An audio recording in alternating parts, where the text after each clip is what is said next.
Where are we standing? Where are my bitches? 2021 সালে নাগা চৈতন্যের সঙ্গে বিবাহ বিচ্ছেদের পর সিঙ্গেল থাকার সিদ্ধান্ত নিয়েছিলেন সামান্থা রুথ প্রভু। নাগা চৈতন্য দ্বিতীয়বার বিয়ের পিঁড়িতে বসলেও অভিনেত্রী কাউকে মন দিতে পারেননি এতদিন। মুখে না বললেও বিবাহ বিচ্ছেদের পর বেশ মনমরা হয়ে থাকতেন তিনি। ভক্তরাও চাইতেন যাতে অভিনেত্রী নতুন কারো প্রেমে পড়ুন।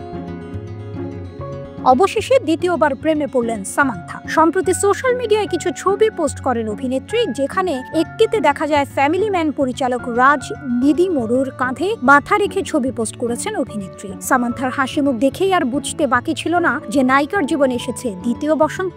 সামান্থার নতুন প্রেমিক রাজের বিয়ে হয়েছিল 2015 সালে। শ্যামলী দে এর সঙ্গে 7 পাকে বাঁধা পড়েছিলেন তিনি। তবে 2022 সালে বিচ্ছেদের পথে হাঁটেন এই জুটি। শ্যামলী ইতিমধ্যেই সহকারী পরিচালক হিসেবে কাজ করেছেন রং দে বসন্তী, ওমকারা সহ বেশ কিছু ছবিতে। চিত্রনাট্যকার হিসেবেও কাজ করেছেন তিনি। রাজ এবং শ্যামলীর বিবাহ বিচ্ছেদের পরেই সিটাডেড হানি বানি ছবিতে কাজ করার সময় রাজের সঙ্গে ঘনিষ্ঠতা তৈরি হয় সামান্থার।